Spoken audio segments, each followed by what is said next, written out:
All right, everybody ready? For all our deaf listeners, we got you faded. Oh God, those poor people. They're already having hard enough. All right, let's go. They just sit there and stare at the fucking progress bar and shrug. Which is like yelling to their kind. Hi everybody, it's Movie the Podcast. No Gogs this week because he's sucking Sean's dad's dick. Oh, fuck. Real Buddies episode. Take that, Sean. You know what I thought about it, but it required, effort, so I decided not to. I was going to make a Movie the Podcast iceberg video. Oh, that'd be great. All the Langenkamps and Beef Weasels and the blank sucking dad's dick. That would be amazing, but goddamn, that would take forever. But yeah. I would love that. That'd be incredible. I have a brief musical intro if you guys want. Hell yeah. Oh, absolutely. Yeah, go ahead. Okay, I've been working on this for a few days. All right. By listening to a song on repeat over and over and over. Wild Wild West, Jim West, Desperado, Rough Rider, no, you don't want nada. None of this, 6 gunning this, brother running this, Buffalo Soldier, look, it's like I told you. Any damsel that's in distress, be out of that dress when she meet Jim West.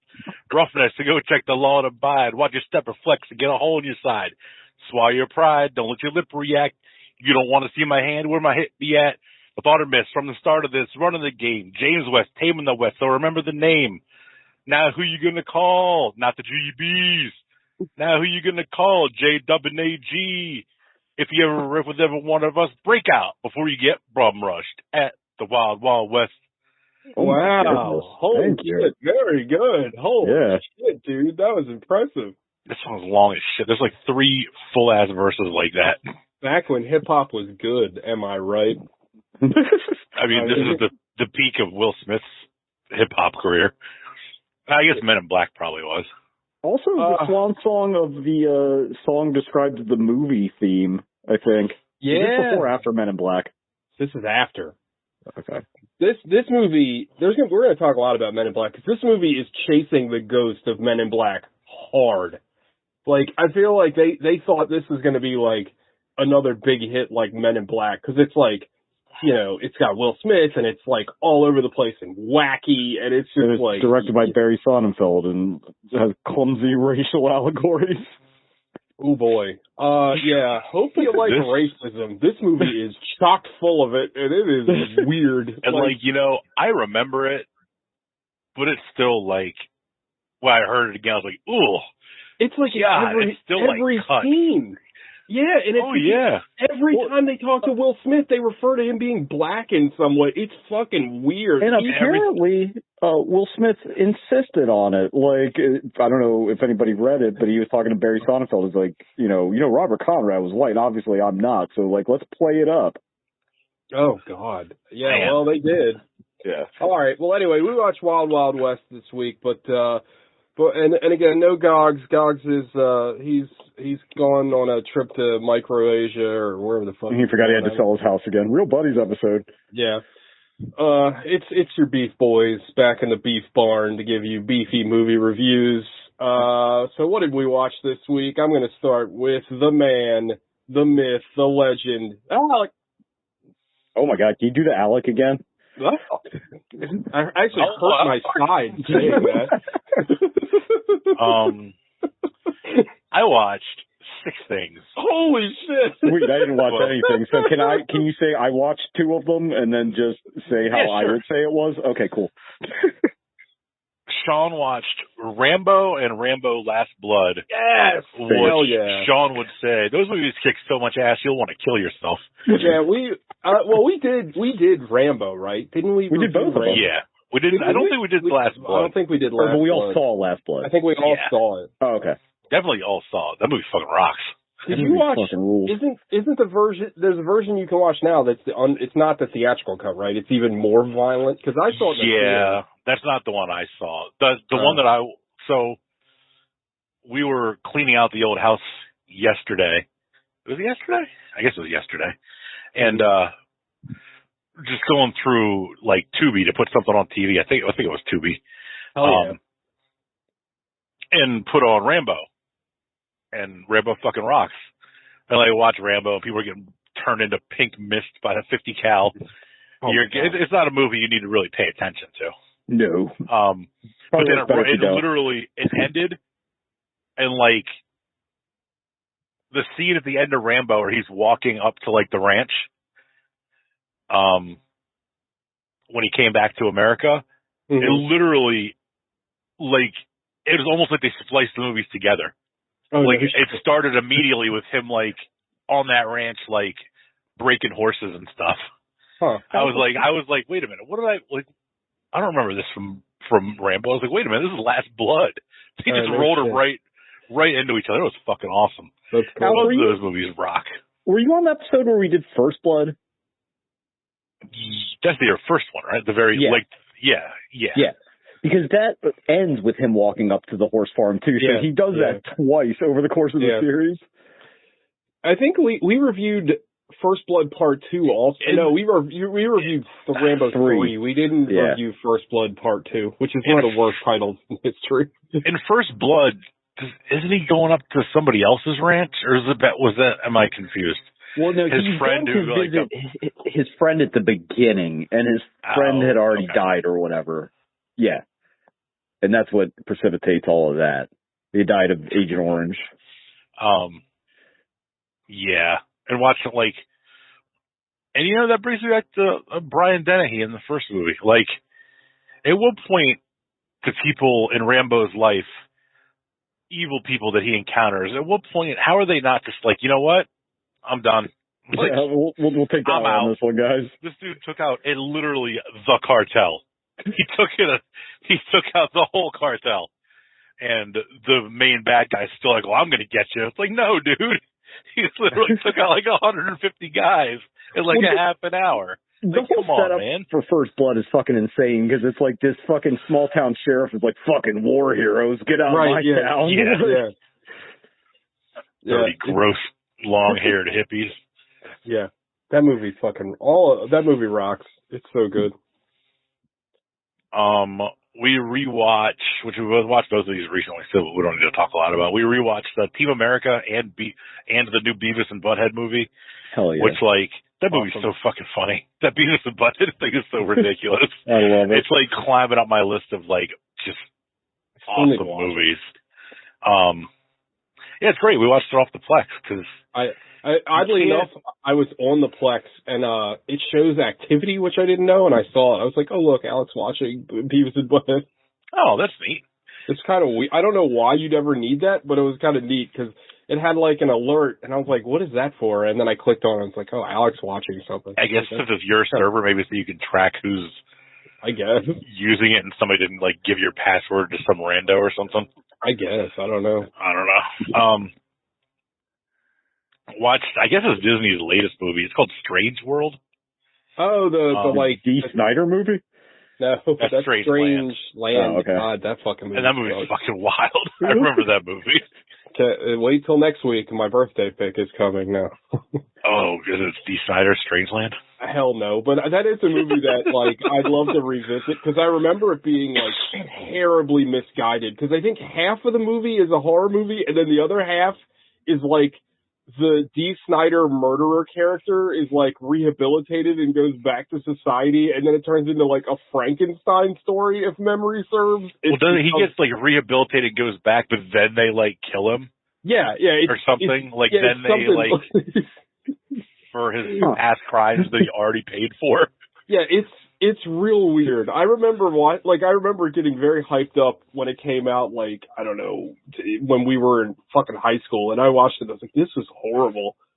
But anyway, sorry, continue. Strange World was the gay panic movie that everybody was freaking out. All the right-wing ding-dongs are freaking out about, because I guess there's a gay character in the movie or something. Yeah, the kid is gay. Oh my God, heaven forbid. I know, heavens to Betsy. I mean, pearls. They're turning our kids gay. That's not how it works, but the movie's fine. I'm a fan of a lot of those Disney Pixar movies, so they're only gonna get so so bad of a rating. Right. It's fine. It's not anything. It's not anything special as far as those animated movies go. Basically, this I can't remember the voice actors. I think it's Jake Gyllenhaal and shit. I can't remember his name. What's he in? His son plays. His son's the one in The Boys. Dennis Quaid. Dennis Quaid. Cap Rooney. Yeah, Cap Rooney. How did I forget Cap Rooney? It's weird that you thought about his son before him, because I was literally trying to think of any movie he's been in that I've seen. In the only Enemy Mine. He was in Enemy Mine. We just watched that. Yeah, kind of. Name a woman, Alec. Name any woman. Oh man. So Dennis Quaid is this like world-renowned explorer, and Jake Gyllenhaal is his son, but his son's more interested in like science than exploring. No, Jake Gyllenhaal's son is the one who's interested in boys. Oh, okay. Space. His dad at some point gets lost on like an expedition. Jake Gyllenhaal discovers this plant that creates electricity, which like basically then they harvest it and farm it, and their whole society is based around this plant. And then the plant starts to rot and all hell breaks loose, and the kid who's gay decides he wants to be an explorer like his grandfather instead of a farmer like Jake Gyllenhaal. Did he go to explore Uranus? I don't think so. Not my anus, anyway. But there's all kinds of hijinks. It's the last Starfighter, but it's to find out who's the gayest dude. They just come out and set up his shop where they invade your butthole. I'm pretty sure that is called Ender's Game. But anyway, that's. Oh, what a piece of shit that movie and book are. Have you ever read the book? There's extended shower scenes in that book, and those kids are 13 years old. It's really fucking weird. It's like fascist and gay, which is a weird combo. The movie that is an interesting combination. Yeah. A winning combination. So hold on. So we're up to 3. You got 3 more. Or no. How many up there? That's 5 because Sean took 2 of mine. Oh, that's right. Yeah. Right. Okay. The last movie I watched was the Eddie Murphy, Martin Lawrence vehicle Life. Oh shit! That movie fucking rules. That movie is awesome.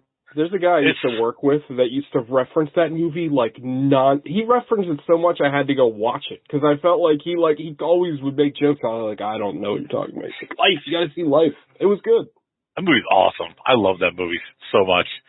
There are parts that are a long time. Probably when it first came out on HBO or something. It's 20 years ago maybe. Yeah.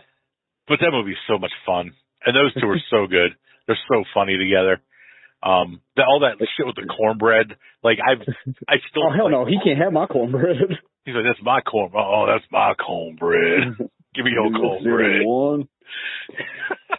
It's a great movie that you can't quote any of the best jokes in it. Nope. Isn't that where HNIC comes from? Because that's not from that. Well, I mean, it's probably been used in there, but my first experience with that particular acronym was the Mobb Deep album. Okay. I think it's in that movie too, because that guy used to say that all the time, and he was like, "Well, I can't say what it means." I'm like, "Oh, okay." Every morning I wake up and I hope y'all dead, and every morning y'all disappoint me. Sorry, boss. That's really good. Yeah, it's a really good movie. What did you watch that on, Alex? I think it's on Netflix. I think it's on Netflix, maybe. It's on one of the streaming things.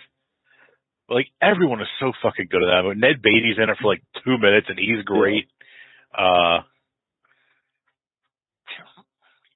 Fucking Bernie Mac, out of Pappy. Oh yeah, out of Pappy. All right, that's my boy boss. That's my kid boss. Any fool can see that baby is mine. You know, a Bernie Mac scene that I always think of is that scene in Don't Be a Menace where he's the cop and he's the racist cop and he's like I hate my gum because they ain't black. I hate black pepper. I hate Whoopi Goldberg's lips and the back of Forrest Whitaker's neck. Ugh, most of all, I hate that black ass Wesley Snipes. That's a good movie. Black 90s comedies are like my aesthetic. Like, So good. It's so good.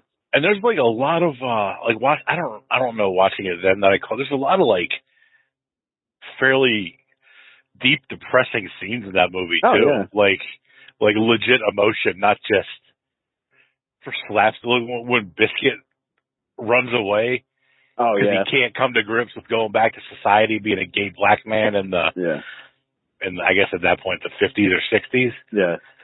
So he runs away to get himself shot. I can't. That's like double points. I can't imagine that was a lot of fun back. You know what I mean? Then that guy kind of got typecast because I think he was also Juwanna Mann. Yeah, that guy. You're right. He was a DJ in Street Fighter. That is correct. Yep. I'll tell you what, man, that movie is full of good performances, and it's a surprising amount of fun. Martin did a really good job of being the straight man in that movie, surprisingly. Martin I feel like that movie is when Eddie Murphy started getting into his schlock phase, like the Clump. Oh, and Holy Man and Dave and all that shit. I mean, I can't throw Bowfinger in there, but it was pretty much the same time because Bowfinger fucking rules. Bowfinger does rule. What's the one where he's like a robot and there's a bunch of aliens in his head? Is that Dave? I think that's Meet Dave. Yeah. He was also, for a while, in the most colossal bomb in movie history in The Adventures of Pluto Nash with Jay Moore. Yeah. Yeah, that movie made like $800 on a budget of like $200 million. Where they steal the fucking crop duster in life? It's like, I'll see y'all in New York City. It just fucking crashes immediately. Like, it's so fucking funny. Never seen that. That's life. We mentioned Juwanna Mann, right? Yeah. I had an idea for next year, and I wanted to throw it by you guys, and Juwanna Mann just sparked it in my head.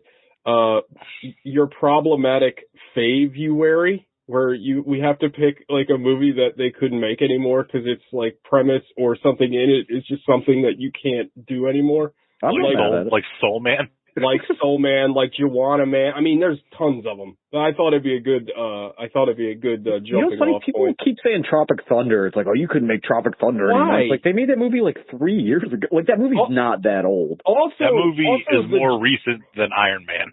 Also, the joke in that movie, I think people with half a brain understand that the joke is that it's so terrible. It's not, the joke isn't like blackface is funny. It's how tone deaf Hollywood is that they do something like it's obvious, like a 6-year-old could pick that up. And the funny thing is that, you know, that quote unquote controversy is one of those things where it's like, no one really, it's just like fucking 5 Zoomers on TikTok and they're like, oh, you know, they try to make something out of nothing. They're like, well, what, you guys, Hollywood can do this, but I can't say this. Right, but they're not. It's a false equivalence, right? Like it's like when they did it on It's Always Sunny. Like that gets brought up too, and it's like, well, yeah, but that's the joke because they're shitty people. Like that's the entire joke. Like it always just boils down to is I can't say the N-word on Twitch. Like that's the crux of all of those arguments. Well, exactly. It's like I don't want to get into the whole thing, but the right wingosphere is getting all mad because that chat AI was given a hypothetical to like if a bomb went off and the only way to stop the bomb from going off was to say a racial slur, like, and no one could hear it and the chat AI wouldn't say the racial slur and they're like, this is troubling. It's like, why? Why is it troubling? I do love this scenario though, like some fucking evil. I mean, it's literally like they took like a scenario that was like a Cum Town joke and they turned it like, and Ben Shapiro was like, I think this is very disturbing. Like the singularity is now. Anyway. Anything else, Alec? No. Join Sean and I for our right-wing bashing podcast one of these days. Cause, man, we'll give everybody AIDS if you guys don't do the gay Napa bit from Cumtown. Anything else, Alec? No, that's all I watched. I watched some TV shows. But what TV shows did you watch? I'm up to, actually, I guess now I'm an episode behind on The Last of Us. That show's awesome. So good, right? Yeah, good. Like, I can't believe how good it is and how much I like it. Excellent, yeah. Did you play the game, Alec? No, I never played the game. You should play the game. The game's really good. But honestly, like, so I have been, I think I might have said this on the show, I don't remember. I've been so into the show that I bought the fucking PS5 remake of the game, and I just beat it again over the weekend, and man, it's good. And both are great. And apparently this last episode, they kind of skipped a little bit, and they did the story DLC, the Left Behind thing, which I can't wait to watch. So I think the show is incredible. Like, I love it. Yeah, Pedro Pascal, man, that guy is awesome. Bella Ramsey's really good too. Like, she really she is. nails the character. Like, I don't know, they did such, I don't know, I think, like, to me, like, they pull so much from the games. Like, especially, this is someone that, again, that just finished the game again. I've beaten the game like 4 times. It's one of my favorite games. Like, the writing in the game is so good because it's like a good book. Like, they tear so much right from the game. Like, it's kind of cool to watch it. You know, like, I don't think I've ever, you know, we don't really have that with, like, video game shit, because video game movies are usually so horrible. Except like for Super Mario Brothers. Except for Super Mario Brothers, yes. But, yeah, Last of Us is great. How is the second game, TJ? Like, I know, like, the Manosphere, like, lost their mind about, like...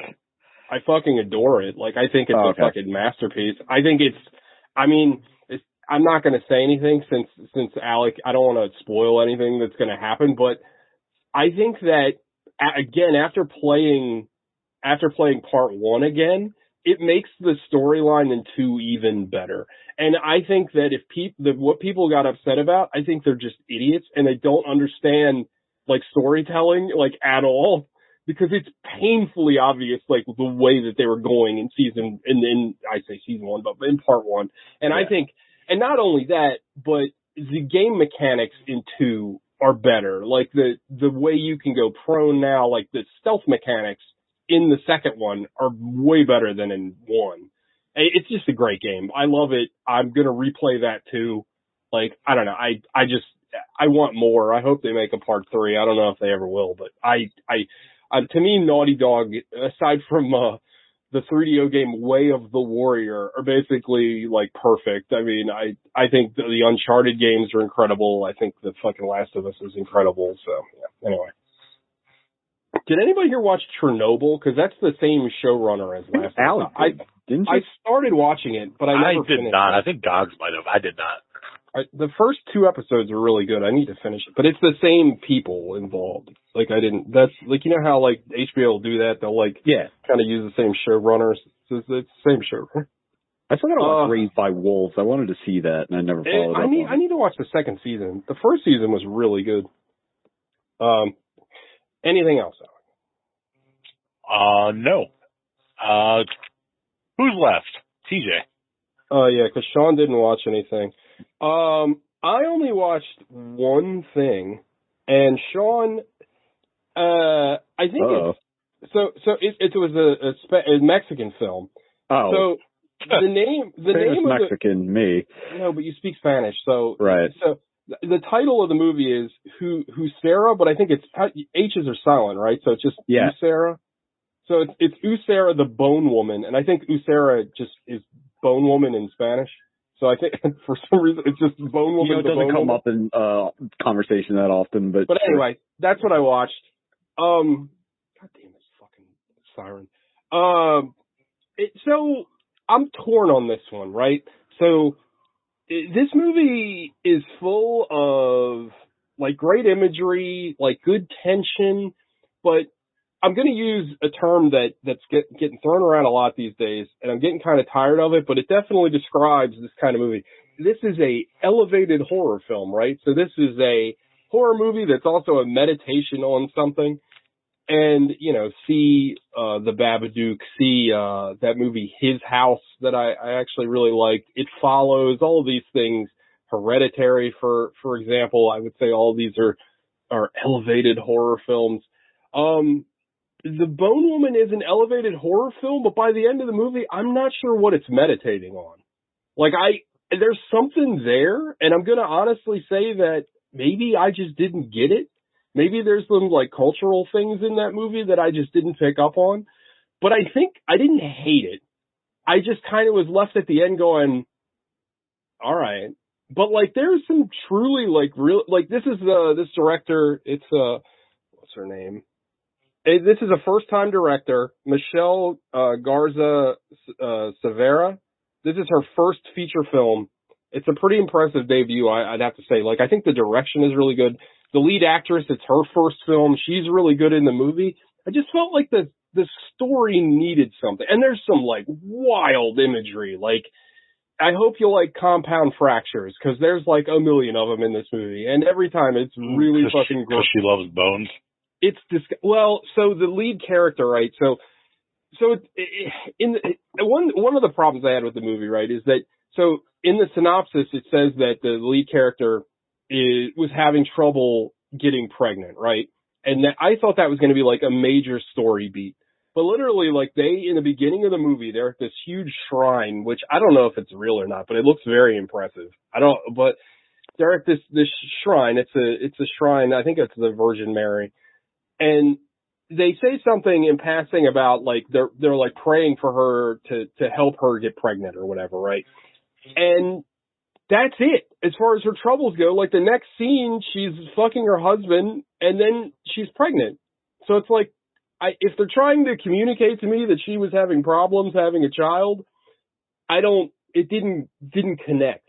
So anyway, she is pregnant and she's kind of got this turbulent life, and you find out that like she used to be like this kind of like punk rocker street kid, but she's kind of living like she's kind of living this like false life. And then the whole movie, she's being stalked by this weird apparition that like is constantly like it's like breaking its neck and it's doing weird shit. And it sounds like a fucking movie written by the Hernandez brothers. Like, yeah, it's Aaron.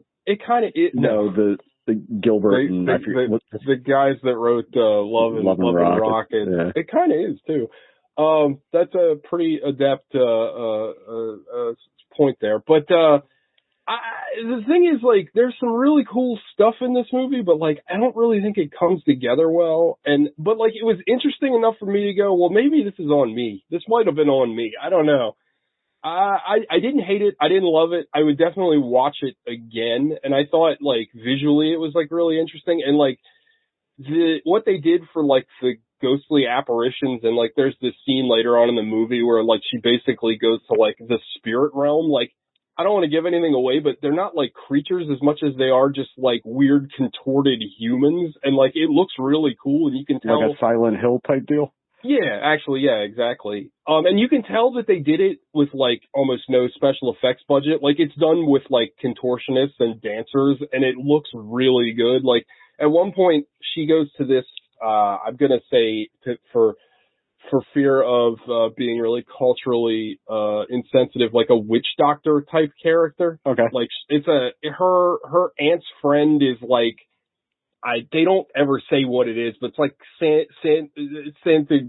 what is the fucking Santeria? Santeria. Yeah, so she's like, you love Sublime. I hate. Oh yeah, it's your favorite. What did Matt McCormick say? Sublime is for people that think they're not white because they smoke weed. Which is hilarious. But no, so she feels this like evil presence, so she goes to this lady and she doesn't do anything, like there's no like crazy ritual, but she does something. She does like her fucking Reiki healing or whatever, and she says like a spider has entrapped her in the spirit. She describes the spirit as like a spider. So there's a part in the movie, and they put it on the fucking poster, which I think is kind of shitty. But she sees this thing that's like 18 people, that's like a human spider that's all like contorted and broken, and like that image alone kind of knocks this up a couple points because like it just looks awesome. But I don't know. Again, it's worth a watch. I'm like kind of on the fence about it, and it's a weird feeling because I feel like I wanted to like the movie more than I did. I just kind of felt by the time it was over, I was just like, I don't know. But two quick Spanish language horror movies that maybe you've seen that I haven't seen, but I want to. Sure. Your thoughts on The Town That Dreaded Sundown and Time Crimes? Hold on a second. The Town That Dreaded Sundown is a Spanish language film? I thought that was originally a Spanish language movie, is it not? Oh, I've only ever seen the remake, so I guess I'm not sure. The original's from like the 70s, right? Yeah. I have not seen that. Okay. And I adore I feel like I talked about Time Crimes, but I think Time Crimes is a fucking masterpiece. Like, I think that movie is absolutely incredible. One of the best, like, time travel movies, like, full stop. It's like that and Primer for me. Like, I think that movie is awesome. Also, one of my favorite Letterboxd reviews where it's, if you see strange tits, just ignore them. You'll do yourself, you know, that whole movie could have been avoided if he just wasn't such a pervert.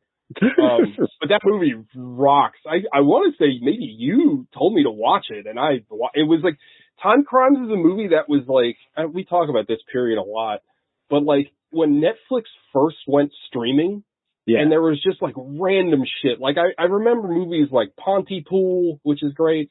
And Time Crimes and what's that movie that we like? It's also a time travel movie. It's like, I think Ethan Hawke's in it. It's like Predestination? Is that what it's called?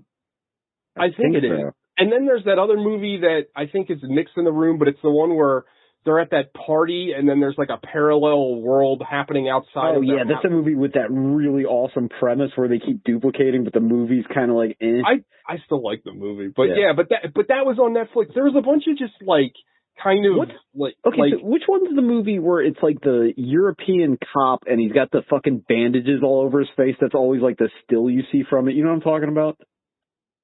You're talking about Threads. Okay. That movie rocks. And the crazy thing about that movie is that movie was commissioned by BBC TV. That was a television movie. And it's all about, like, basically what life would be after a nuclear holocaust. It's fucking terrifying. It's really good. But yeah, that was another one that was on fucking Netflix. But Time Crimes was one that was on there all the time, and I never paid it any mind because I remember the poster was kind of corny looking, and I know that sounds stupid, but if like the poster looks bad, I'm just like, eh. And I think you told me to watch it, and I loved it. I was blown away by it, to be perfectly honest. I thought it was great. It's also like really quick. I think it's like less than 90 minutes, but it's a really, really good movie. One I'm shocked hasn't been remade over here. Thank God, but yeah, Usera, the Bone Woman. If it pops up on one of the streamies, because this is a new movie, this just came out, 2023. If it pops up on one of the streamies, I'd recommend watching it. I look forward to smarter people than me watching it and tell me why I didn't understand the movie. To be honest, because I wouldn't be surprised if I missed something. Because I don't know. Like I said, I felt like when the movie ended, I felt like I missed something. Like I don't know. But anyway, moving on to our feature presentation, because unfortunately. Gogs did not watch anything. Gogs watched Sean's dad's dick go in his mouth over and over and over again. That's gotta be tough now he's cross-eyed. These are the episodes I dread when Gogs isn't here because I'm like, fuck, I didn't pay attention to most of this movie, and he's usually pretty good about that. So I watched this movie in 3 sittings. Hilariously, I started watching this movie at like 4:00 on Sunday, on Saturday, and I fell asleep. It was like the fucking middle of the day. As you were right to do. And I fell asleep, and I woke up like about 20 minutes later, and I was like, all right, I don't know why I fell asleep, but I better just wait. And then I started watching it again later and fell asleep again, and then I just finished it before we started the show. But like I felt like when I kept going back, I was like, did I watch this part? Did I not? And like the movie is kind of like a cipher. I know I use that a lot, but like it feels like the whole movie is kind of one scene. Like famous Dadaist film Wild Wild West. I don't know. Do we need to do a whole thing? Alec, do you know what happened in this movie? You're good at the brevity. You can probably blast through this fucking thing. I just gotta remember how it starts. I feel like I can do it pretty well. The scientist is running through and getting chased by the magnet? Oh yeah, the scientist has a magnet necklace on, is getting chased by a giant saw blade, chasing him down through like a cornfield or something. The scientist is too slow, gets decapitated. His head's just rolling around on the ground all gross like. and he gets walked upon by Bloodbath McGrath, famed Southern general, who has an ear pipe, or what do they call those things? Like a phonograph Victrophone, Victrola or whatever, for an ear on his left side, which later on he empties out because it's filled with pus. And that was, oh my God, disgusting. That was I almost threw up. Also, you know who this guy is, right? Because for 10 minutes, I'm like, I was like, who the fuck is Ted Levine? Another great character actor that's totally wasted in this movie. Yeah, but like he looks like they really did him up because like he looks nothing like what he usually looks like. Well, this will come up, I'm sure, a lot, but the tone of this movie is the most like cacophonous tone in the history of movies. This movie is all over the goddamn shop, and like it's like a disgusting David Cronenberg body horror movies, but it's also this slapstick like drag farce and also this weird comedy, comedy and a commentary on fucking slavery and the Reconstruction, but also kind of Tu Wong Fu, thanks for everything, Julie Newmar. Like, this movie is a mess. Yeah, and I think it happens. I don't think it happens before, but the title crawl after the scientist gets killed is actually like really cool. But it's like, again, and I only bring this up because it's just it piggybacks on your point. It's like weird kind of like 70s-esque kind of title card sequence, and it's just like, what's this doing here? Like, I kind of like it, but it was like, this belongs in like Kill Bill. This doesn't belong in this movie. Like, why is this Well, this here? movie walks so Django can run. But also that title. Another movie Will Smith turned down. Took forever. What's that? The title? Oh my crawl. God! The title crawl took forever. Oh my God, it did. And I was like, for what? Like, why does Bai Ling need a fucking like title card and like come on? Like, so then you're introduced to he's not a marshal. What was this? Isn't he a marshal? Artemis is a U.S. marshal. They're two separate things. Well, a ranger maybe? Captain of something. I don't know what. Yeah. Like an ex-army captain? But yeah. I don't. Because he does say Captain James West. You're right. Yeah. Desperado.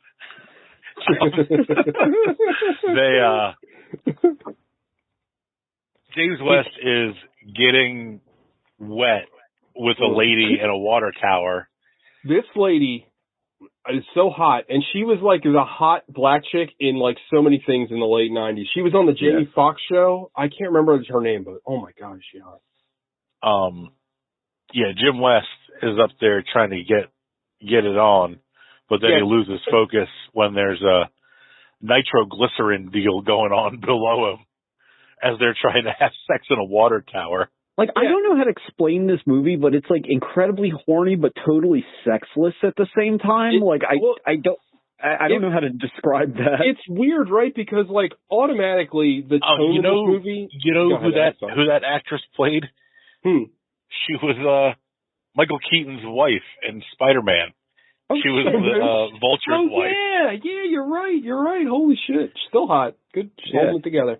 But no, to Sean's point, like right away they're making like, he said something like, I can't go around just plugging holes without looking, and she's like, oh, I bet you can, or something. Like, I'm like, what? I thought this was a kids movie. Like, what the fuck? This movie's full of sex. Later on, they have that like the whole movie is. Later on, they have that like piston thing on the train. Oh yeah, we'll get to that. Big steel dick, just bumping over and over. Kenneth Branagh's like, oh, you think that I didn't make a big metal dick for myself? Like, that's like, it's insane.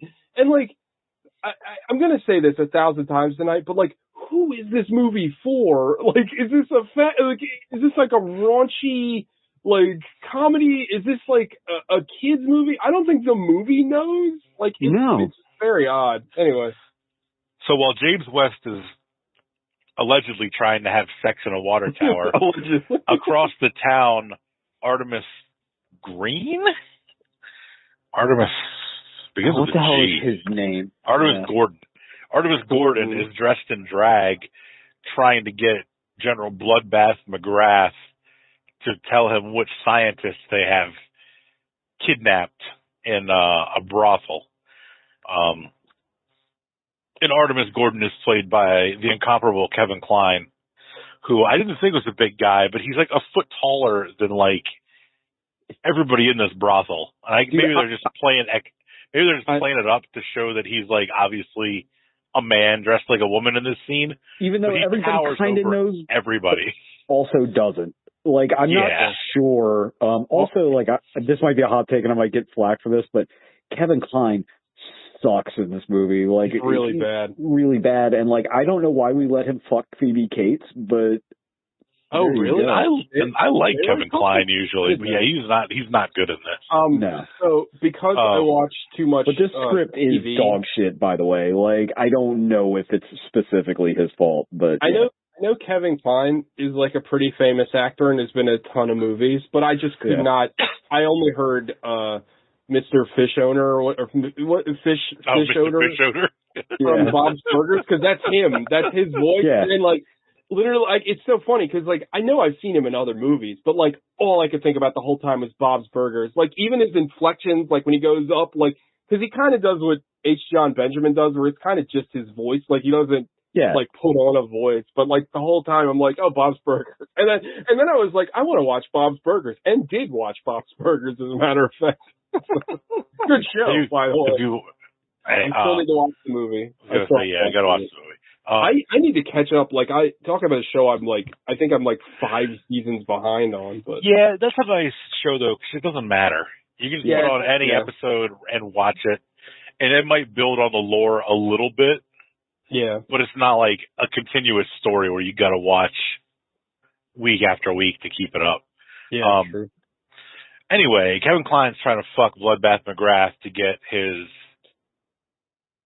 information about the scientist. Will Smith falls out of the water tower after a horse. Naked. Yeah, naked.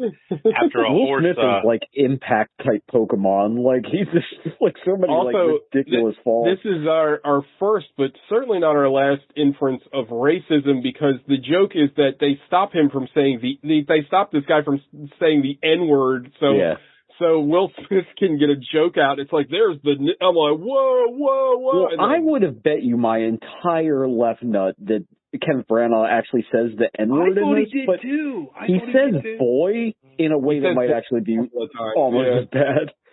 Yeah. And he indirectly calls him a... he does. Yeah, that whole scene is something else. I forgot about my jaw hit the ground when I don't even want to say it. It's like terrible to say, but those scenes are something else.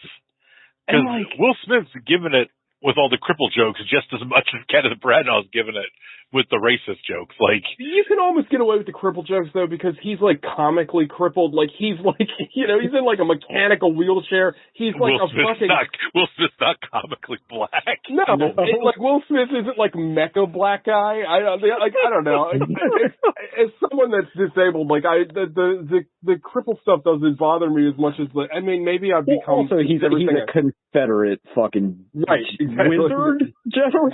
So like, all I know is, and we'll get to it later, the spider Confederate flag is the funniest thing in this movie.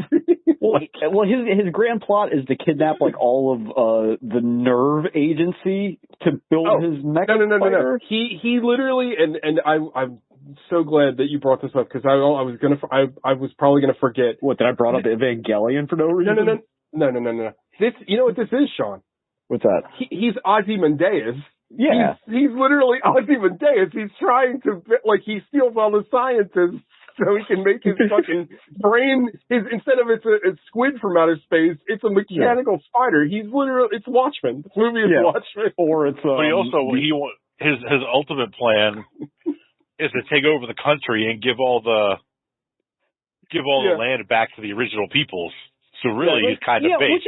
It's weird that Kenneth Branagh is like really bad at being racist. Like he's the opposite of everybody's dad, right? He's racist like on an individual scale, but not on a grand scale. You know what I mean? It's racist in a way that like no one is. It's very odd, and like this whole because usually it'd be like, oh well, Jim West is one of the good ones, but it's like everybody's the good one except Jim West. I hate him. Yeah, it's fucking weird, and like. Also, just the fact that it's fucking Kenneth Branagh in this movie, like, he is taking that southern accent out for a wall look. I mean, I'm gonna say it. I feel like he's the best part of the movie. Like he literally is mustache twirling. Like he's ridiculous in this fucking movie. I mean, it's still bad. I kept thinking he was fucking Dwight Yoakam. I thought Kenneth Branagh was in this. He looks like he looks like a cross between Al Jorgensen and Dwight Yoakam in this movie. Dude, Dwight Yoakam in this role would have been better though. Let's be honest. Dwight Yoakam rocks.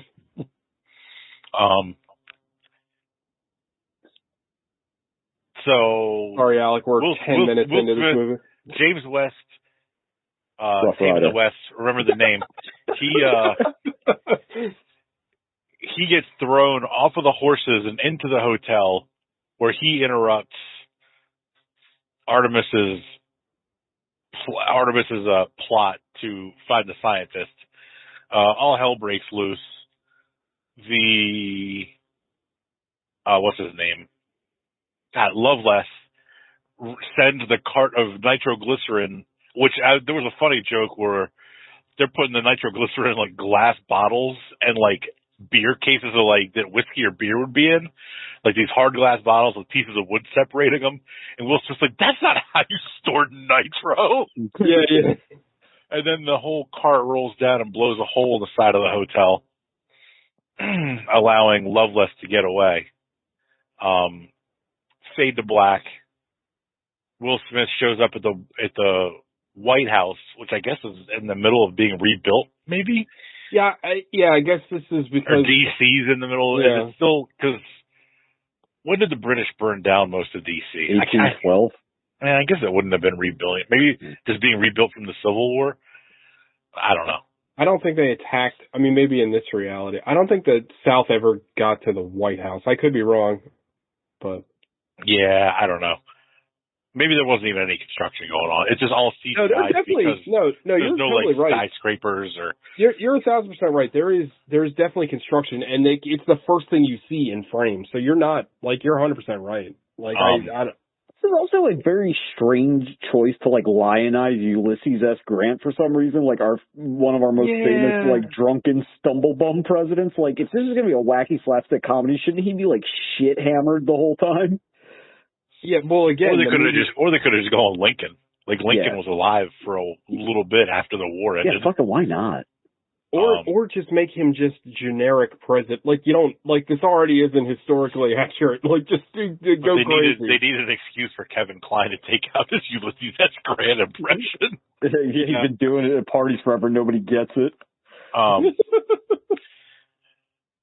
James West walks into the White House. He has all his guns on him. It's not the Secret Service because they introduced that later. Whoever's right, they're just some dudes. The president's guards are trying to get him to take all his weapons off, and President Grant is like, West, you're late. Let him in. What took you so long? Then we find out what that joke is. Oh man, I didn't think about that. Yeah. It's in every scene, Alec. It really is in every fucking scene. Yeah. Does he throw a knife in his belly and pops his belly to prove that he's Artemis and not the president? It's something fucking absurd. Yeah. Because he's wearing a... no, doesn't he shoot the ceiling or something? Because he's wearing a Yale ring instead of a Air Force Academy or Air Force. I don't think they have the Air Force base. West Point ring. Got fired for that blunder. He was really in on the ground floor on that one. Well, he did invent the flying contraption later on. Oh God, that's fucking. Just so they can make a bad tennis shoe pun that doesn't actually work. Oh God.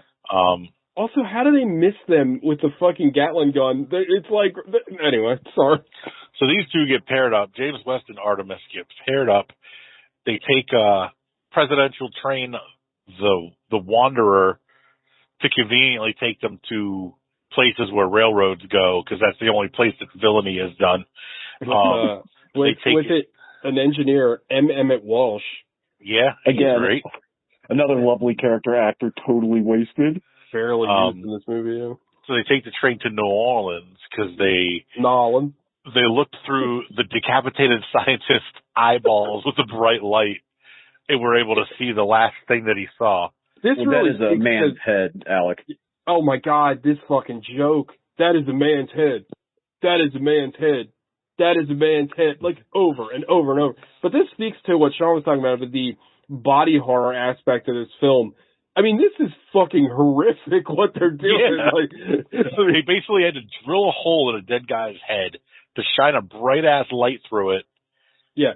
So you could see through his eyeballs projected onto a screen. They like literally like Isa she-deviled of the SS hymned. Like, I mean, but also Google that one at your own discretion. But I guess when you're using a head as a projector, like his stigmatism is still there, so it's not clear. They had to put his glasses on so they could see what was written on the invitation. Have that one because I ain't looking it up. I got enough shit in my search history. Yeah. And they go to the Loveless's ball because that's where they know that General McGrath is going to be. At this point, they don't know Loveless is alive.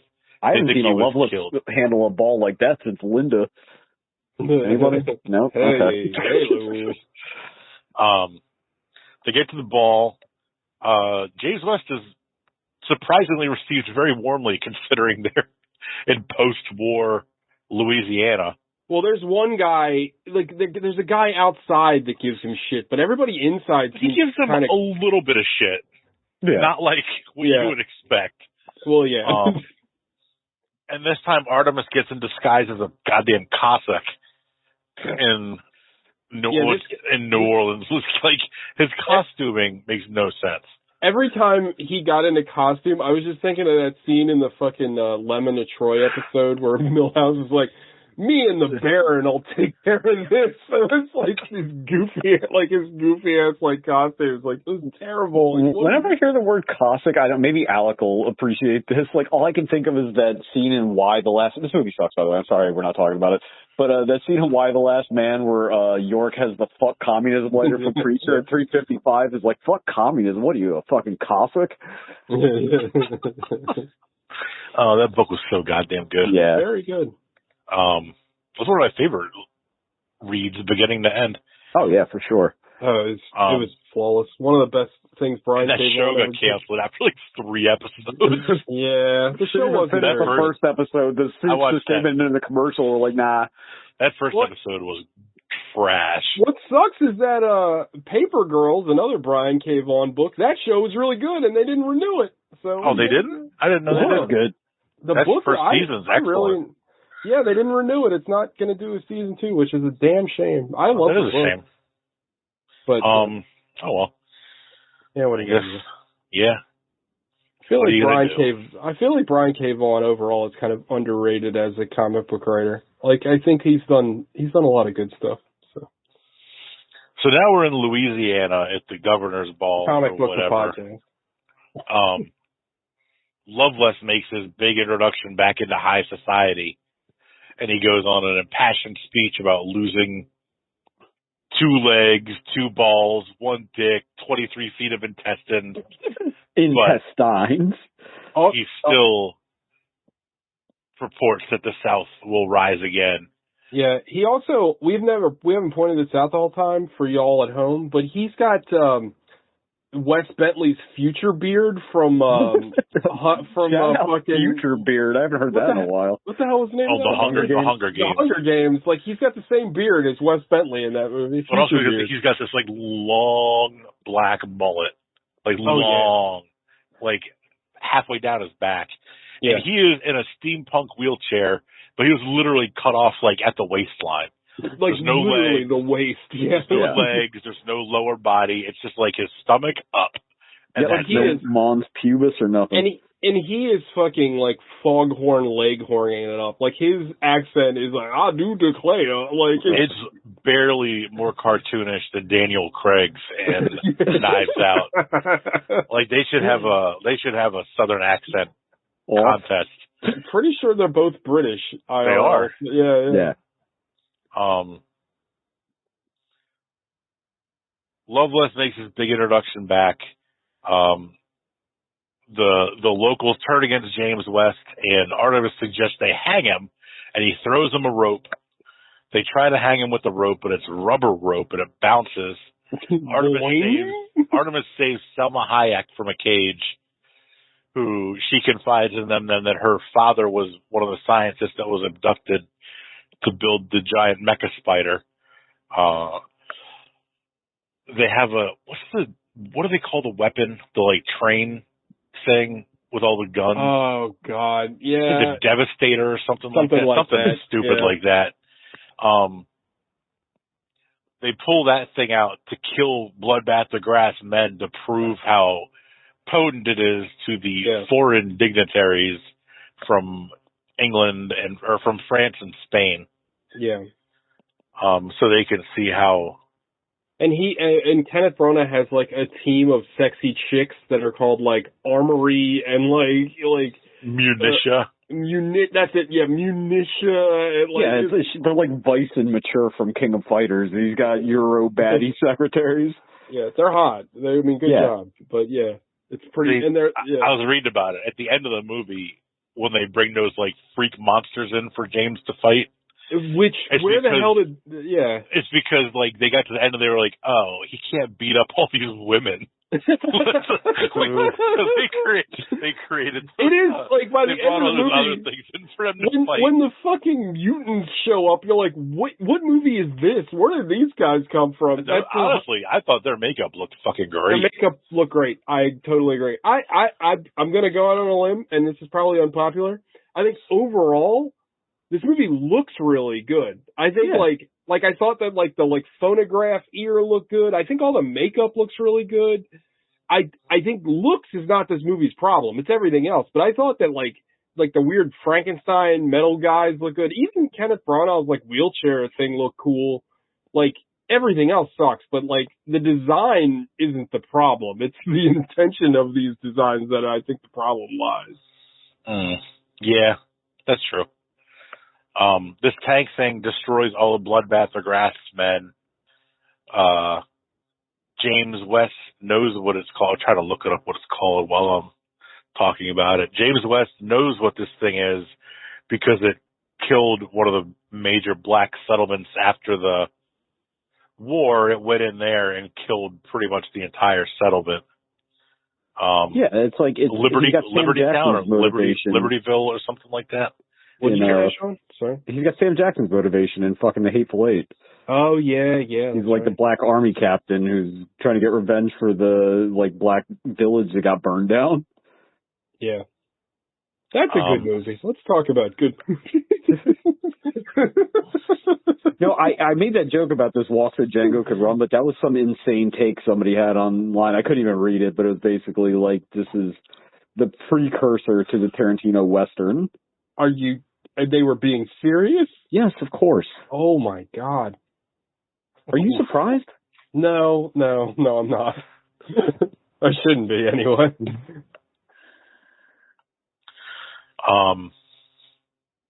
So Bloodbath McGrath gets shot and left for dead. Again, like Sean said, they killed like a great character act. Like I felt like you could have gotten more out of Bloodbath McGrath. Like I felt like he was fun. You could have done something more with him. Like I don't know. It felt like a waste. Yeah, I mean, a lot of this movie feels like a waste. Like, why is Selma Hayek even in this movie? It feels like she just drops out of the movie for huge chunks of it. So you can. She conveniently gets kidnapped. Yeah. Like 3 times. So you can see her ass. This weird fucking rabbit season, duck season thing about like ass and breasts. Like it's so like this script is bad. I'm really glad you said duck soup rabbit. Like that's what those jokes felt like. It felt like I think she's the breast person on the ship or like what? It's like what is this like? This whole movie's like being trapped in a fucking work meeting with the funny guy when he's doing his presentation, and it's like, bro, it's not funny. Just stop. I want to go home. Also, we all know how horny I am for Selma Hayek, and she looks great in this movie, but she is awful in this movie. Like she's giving nothing to do in this movie, like given nothing at all to do, but she is terrible in this fucking movie. Like it's bad. Anyway. Yeah. She looks great. Don't get me wrong. super hot. So the three of them and Emmett Walsh get back on the Wanderer to try to chase down Arliss Loveless, which is his Christian What a great name. They go to chase him down. He thwarts them with the old Inspector Gadget long leg train trick, so they go under him and by him, and then he shoots their train with a gigantic fucking harpoon, which is what stops them. You guys still there? Yeah, I'm still here. I heard like a beep. I think I just tagged you in something. You probably your phone going off. It was like a yeah, okay. It was a Doctor Who meme, so. Ooh. So Loveless gets the train, the Wanderer now, makes Emmett Walsh drive him and his cohorts, Munitia and Blastitia and whatever all their names are. This is when they take Jim West and Artemis and put them in basically an electric dog fence with these big collars on, and if they leave, saw blades the size of, like, I don't even know. They're huge. They're like the size of the plastic round sleds you sled down hills on. Yeah. It's also the same thing that killed the scientist in the beginning of the movie. Yeah, the movie stops to take a 20-minute homage to the movie Deadlocked, starring Rutger Hauer, I believe. Wow.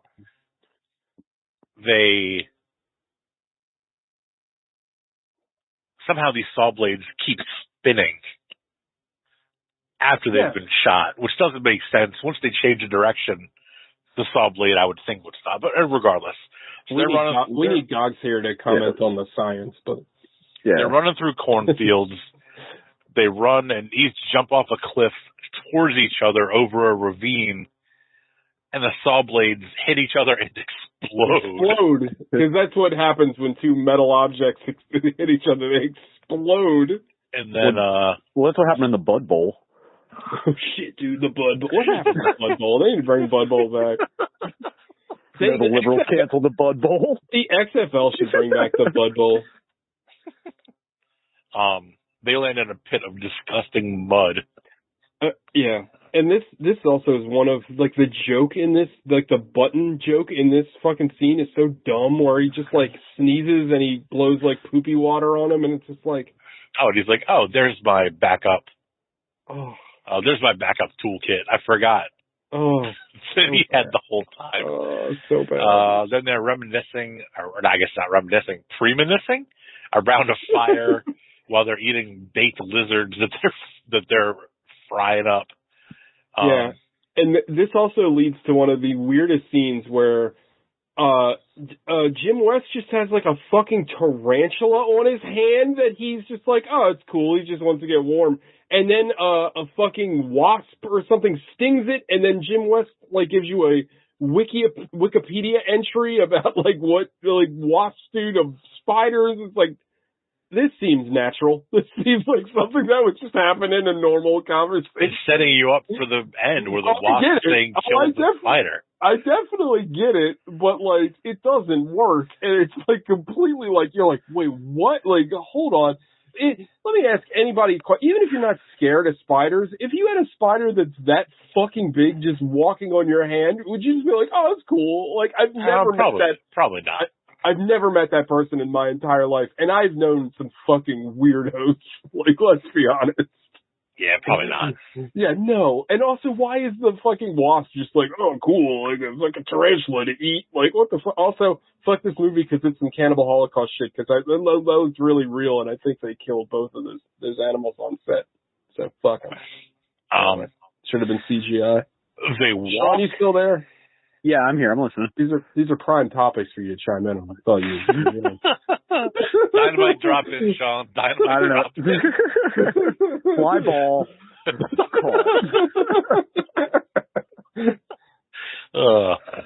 For some reason, I was thinking of Sports Talk Baseball today, and I thought of Sean. I don't know why. It's beginning to rain. They walk all the way across the desert. until they find the train track, and then they walk along the train track. Real quick, I paused this to go out and smoke a cigarette because I was contemplating killing myself again. And, like, this is the fakest. It looks like a Kids in the Hall sketch, this green screen of the, like, Arizona Mesa or wherever they are. It looks real bad. Oh, atrocious. This whole, like, all the CGI in this last part looks awful. This last, like, third. And I thought some of it through the movie looked okay. The end is awful. This big spider looks terrible. I know that they had a lot of money to make this movie, but doesn't it feel like they kind of ran out of money at the end? Like, the quality drops, like, it's pretty like a video game, too, because, like, the last third of the movie is just him fighting his way through the spider. Yeah. But I'm trying to think. So I don't blame you for not remembering what happened because, like, literally nothing. I'm trying to think of the order. So they end up at Lovelace's place as he's leaving with his spider. They hitch a ride on the spider to the railroad tracks where President Grant is about to connect the eastern and western tracks of the railroad, like the last golden spike or whatever. Oh, yeah, and Grant has drank so much Go Hard juice in his life that, like, this cataclysmic explosion, he does not even flinch. Like, it's insane. And, like, why would you use gold for that? Gold is a soft metal. Why would you use that for a spike in a railroad? I don't know, but I love that that's the hill that you're dying on. Even if it's symbolic. Eventually that thing's going to degrade and lose. Anyway. Lovelace shows up, demands that Grant give unconditional surrender so that he can take over the country again. He refuses. Grant and Artemis, who is dressed as Grant, both get kidnapped because he doesn't care which one's which if he grabs them both. James West gets shot off the spider. Yeah, and he falls 65 stories straight into the ground. Yep. And all they would have had to do is step on him and the movie would be over. But they let him live. Did we already pass the fucking, what is his name from the Simpsons Music Man episode? Lyle Lanley? Yeah, Lyle Lanley map of, like, fucking Lovelessville or whatever. Like, by God, I put them on the map. And he gets, like, comically unracist all of a sudden. Like, we're going to give these back to the good people of Spain. Like, what? And then he says Buenos Tardes, which is a weird thing for a Confederate general to say. Yeah, well, that's the part, like, coming, like, right. Okay. Now. He wants to give the English part back to the English. Like, it's very weird. Like, he's I just saw your post. That's funny. Yeah, he wants to, like, return all the lands back to everybody and then take the Pacific Northwest for himself. Which, again, is strangely based. Like, that's... Yeah. Like, that's fine. Like, it's weird. It's like, it's so weird that, like, the villain is, like, recognizing that America has stolen land and is going to give it back. But, like, he's still racist. Like, it's weird. Like, I don't know. Like, but again, he's only racist against one person. It's like he had a bet. Because, like, to wit, when he sees Will Smith doing his Dance of the Seven Veils, he's like, ooh, a new girl. And, like, we know those Confederate guys, like, you know how they got down. But he isn't like, who's this? You know, this. No, he calls her Obsidia or something. Yeah. It's fucking nuts. It was, when he said it, I, like, was crying. Because I was like, every time Kenneth Branagh sees Will Smith, he's like, he references his blackness. And then I was like, okay, so now he thinks Will Smith is a chick. What's he going to say? And he's like, oh, Obsidia, why are you so reclusive? Like, oh, yeah, why do you tease me so? He has this, I think it's later, but he has this insane line where he goes, Will Smith as Agent James West, you're as black as midnight. It's like, no, he's not. He's not even that black. Yeah, that's also true. Maybe this is the only black guy he's ever encountered. That's a fair point. I don't know. That would be an insane take for, like, a Confederate general. But it's fucking wild when Well, it's like you said, he's not racist against black people. He's racist against this one black person who keeps foiling his plots. Yeah. But like he doesn't know the ins and outs of like slavery or plantations or the causes of the war. He just knows this one black guy keeps stopping him, so he hates him. But when he knows nothing about the politics that causes the war. Jim West and Loveless at the end of the movie, because they're like together for like the last 10 minutes of the movie, it never stops. Like he just constantly, every line is "boy this" or "you're as black as this." It's just like, oh my fucking god! Like, also, I don't think we mentioned this, but like this is also a Western movie that's based off a Western TV show that was popular when your granddad was a kid. Like, did Maverick come out roughly the same time or somewhere in that era? Are any of you Maverick was like 10 years earlier, I think. Oh, okay. Are any of you familiar at all with the television show? Because I am not. Like, no, dude. Yeah, I imagine it's a show that comes on. What's that show where like that ambulance show comes on? What the fuck is that channel? It's like, it used to be WNUV, but now it just plays like My TV or something. Yeah. It's like when they switched over to digital, you got that weird ass, like, it's literally like all shit from like 1952 and it's the TV version of the Patient First collection because it's always on at like whatever fucking lowbrow tire place I go to. Yeah, it's fucking yeah, because they don't want to pay for cable, so they just like they have like whatever. Anyway, continue. So they. Also, I forget what the fuck happens with Artemis. I don't care. Will Smith is so unfamiliar with how women work that he thinks they coo like a fucking owl. Like, I don't know what this noise he's doing is. Like, what is that? He's Birdman. Remember Birdman from Cash Money? Put some respect on it. Do I remember Birdman, sir? Who are you speaking to? And then Will Smith and Kenneth Branagh fight for like 10 minutes. And Kenneth Branagh, his wheelchair turns into a mini spider. And it is fucking horrifying. Like, this, it's pretty scary, I would just say, yeah. It looks like a weird, like, Timur Betancourt stop motion thing. Like, it's, like, gross. I did not care for it. Kenneth Branagh walked right off the set of Mad God. And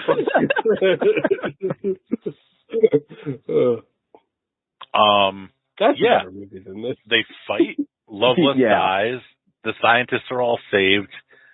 The dignitaries, I guess, are sent back to their home countries. And we get the weird like thing that Selma Hayek, it wasn't the scientist wasn't her father, it was her husband, which is like a weird button.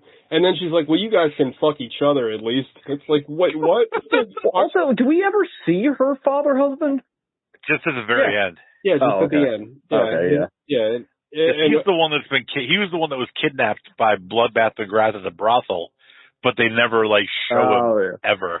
Now I can But it was, think like, Professor, like, Elizondo or whatever. That Chapo Trap House bit about fucking the uncle smuggling business, like, and all the uncle magic. But also, like, why would her husband be at the brothel? Oh, that's because she said she was an entertainer. She wasn't a hooker. It is important for her to state in half of her 4 lines are that she is not a prostitute. Yeah. Also, like, I don't think we touched on it earlier. There's a whole bit where they're going to lynch James West, and apparently, like, there was no racism in the original script. And Will Smith's like, you can have a little bit of racism as a treat. So they went whole fucking ham, and we're going to have him strung up. And he's like, well, maybe not that racist. But he like talks the lynch mob out of it. Like, he's like, I didn't mean to bongo on that white lady's boobies. Like, I'm like, this is weird. Also, like, in that scene alone, like, his rationale is like, I'm from Africa, and we talk with rhythmic beats. And I know a black character is saying that, but it seems like a white person wrote it, and it seems crazy racist. 1 billion %. It's like, I know you're just a slave to the rhythm. Like, it's like, ooh, Jesus Christ, Barry, like, reel it in. I'm from Baltimore, goddammit. That shit was like, when he said that, I was like, oh, like, it was, like, it's funny because I can see, like, Barry Sonnenfeld's rewriting the script thinking about the time he got cut off on North Avenue, and he's like, I'm going to fucking get them back. It's the kind of thing where, like, a well-meaning white liberal would be like, you guys get it, right? Like, I'm not like that. Like, come on, bro. Right, exactly. That's it. But it was like, we communicate with rhythms like, like, I don't know. It was, and also like the weird cuts to the crowd where they're like, yeah, he's kind of right. Like, it's okay. Yeah. We won't lynch him. Like, what the fuck? We're confused as to how racism works. We're confused how racist we actually are. I'm not mad, because that's how racists act, by the way. Like they're just getting on fucking like whatever the protoverse of Facebook is to take their racist political compass test. Like, yeah, they're like, you know what? Because you know what racists are? Rational. When you apply when you yield to rationalism, they're like, yeah, that makes a lot of sense. Yeah, that's how this is the future Jordan Peterson wants. It's like, yeah, we can just use logic and reason to get out of this lynching. Oh God! Speaking of Jordan Peterson, have you guys ever heard the clip of him talking about that dream he had where his grandmother shoved her puss in his face and it was like a paintbrush? For you to say, sir, of course I've heard. He's a fucking psychopath, and the fact that anybody listens to that guy is something else. Anyway, that's the movie. We went through the whole fucking movie. That is the movie, and they also invent the Secret Service, and nobody wants to be the poop agent. It's like a fucking Reservoir Dogs. Like, I don't want to be number 2. That sounds like number shit. Yeah, and when they found the Secret Service, I swear that was like their jumping off point for Wild Wild West 2. Speaking of running out of money, that prop badge is like you could get a CVS cop toy set that had a better badge than that, because those badges suck. My dad got me better cop toys for Christmas on Christmas Eve than that fucking thing. Yeah, right. It's brutal. Yeah, it's awful. But I'm gonna defer to a fucking I think you should leave quote. I thought it was gonna be a hit, but it fucking sucked. Like they felt like I can just feel the vibes of this movie. They thought they were stumbling on Men in Black Part 2. Like, not literally the sequel to Men in Black, but they thought this was going to be the next jumping off franchise. I'm telling you, it feels like it, like the whole thing, but like it's so misguided. Like, well, I don't know which one of you guys said it, but this is literally the who is the audience for this movie, because it's like, it's too horny for like old people and children. But it also, like, in your goofy steampunk James Bond in the West drag queen movie also, like, wants to critique the racism of the, like, American South, the antebellum period. Like, it's like, what? Pick a direction, like. Well, and I could be wrong, and Alec, I'm sure you'll come in with the Wikipedia stuff, but, like, this feels like a movie that was rewritten 7 times. Like, this feels like a movie that started off as one thing and turned into 80 things. Like, I don't know, maybe not. But the original script was written by the guys who wrote Short Circuit and Tremors. 2 bangers. And it was rewritten. Bangers. It was rewritten by the guys who wrote Who Framed Roger Rabbit. Another banger. That makes no fucking sense. That does not make any sense. And did somebody bring it up already that Will Smith turned down the role of Neo to do this? No, but Alex talked about it. Legit. It wasn't like rumored, like he turned it down. Yeah. Yeah. Because he loved the show. Right. He turned this down to play Jim West, and Sean Connery turned Morpheus down and played Alan Quartermain in a movie of comparable quality. A movie I'm shocked we've never watched on the show. I'd rather not. I've seen it once. That was enough. I saw it in the theater. Yeah, same. I love it. We're sitting here like star-crossed lovers, not knowing each other, thinking about how bad that movie sucked. The comic was really good. Yeah. I love the comic. Well, the bit is better. The original plans for this movie were reported in 1992. It's going to be directed by Richard Donner on a screenplay from Shane Black. No way. And then Donner left the project to go direct Maverick, and Shane Black just left or stopped. Well, I'm glad I brought up Maverick for no reason. Bro, now it's all tied together. take me to that timeline. I want to see a Shane Black Western, like a weird Shane Black Western. Oh my God. Sign me up. See, Sean, this is where you fucked up, man. You're a writer. You're a good writer.